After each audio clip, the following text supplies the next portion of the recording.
ఏమండి ఈ చేపలకు వచ్చినాము. ఈ చేప కిలో 2000 అంట. కిలో అడిగితే విఐపీలు తింటారంట. ఇవన్నీ విఐపీలు అంటే మంచాల మీద రాజులు అంశాలు తినమాట. చెప్పండి మనది ఓన్లీ లో బడ్జెట్. 2000 అంటే కిలో 2000. చేపల ముళ్ళు ఉండదంట. మెత్తగా తినొచ్చు. మటన్ కన్నా ఫేమస్ ఇది. తినాలి ఇంకా అదృష్టం ఉండాలండి. మన మిడిల్ క్లాస్ లో ఎప్పుడు తింటాం చెప్పండి. పెద్ద పెద్ద బడ్జెట్ చూపిస్తుంది రేట్లు ఎక్కువ. ఇక్కడికి బుద్ధపరిచిన వాళ్ళు ఉంటారు, వాళ్ళు మాత్రమే తింటారు అని చెప్తున్నాయమ్మ.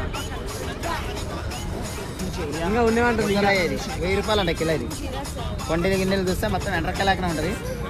పీతలు అంటారు కదా, ఎండ్రకాయ పీతలు అవి అంటారు. దగ్గర అయ్యేది సముద్రంలో. సముద్రాన్ని నదిలో ఉంటుంది అంటే నదిలో ఉంటాయంట, కాలువలో ఉంటాయంట. చెరువుల సముద్రం కూడా కాదు, పెంచింది.